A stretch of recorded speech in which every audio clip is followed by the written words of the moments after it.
سبزہ حاصل کرتی ہے یا پھر بھی بنجر ہی رہتی ہے، یہ زمین کا قصور ہے، سورج کا کوئی قصور نہیں۔ باقر العلوم کی محفل میں علوم بانٹے جا رہے ہیں، جولیاں بھر کے لے جائیے تاکہ یہ اہل بیت علیہ الصلوۃ والسلام کی سیرت پہ ہم عمل کر سکیں۔ جزاک اللہ۔ بسم اللہ الرحمن الرحیم۔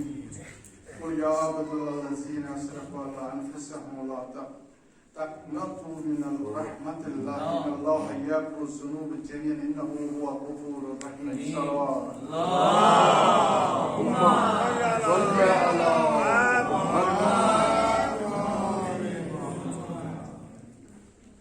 آپ سب مومنوں کو امام باقر علیہ السلام کے آج جو ولادت ہے اس پر آپ سب انجمن حسین، خاص کر انجمن حسین کو اور سب بزرگوار ذاکروں کو میری طرف سے ولادت باسعادت امام باقر علیہ السلام کی مبارک خیر ہو۔ اللہم صل علی محمد وآلہ۔ بہت ہی عظیم دن ہے۔ ایکچولی کچھ لوگ ایسے ہمارے لوگوں میں سے کہ وہ کہتے ہیں کہ ولادت ضروری نہیں ہے، ان کو یہ بھی پتہ نہیں ہے کہ امام صادق علیہ السلام کا ارشاد گرامی ہے کہ میرے مومنوں، جب بھی آپ کو میری جو بھی معصومین کے دن خوشی کے ہوں گے تو خوشی کر لینا، تو غم کے دن ہو تو غم کر لینا، یہ ایک مومن کی پہچان ہوتی ہے۔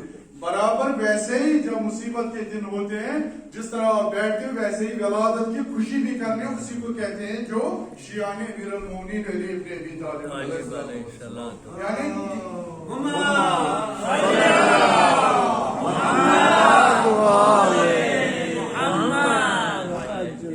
کل وفات بھی ہے حاجی علیہ السلام کی روایت بے شمار علماء کرام بیٹھے ہیں، بزرگوار بیٹھے ہیں۔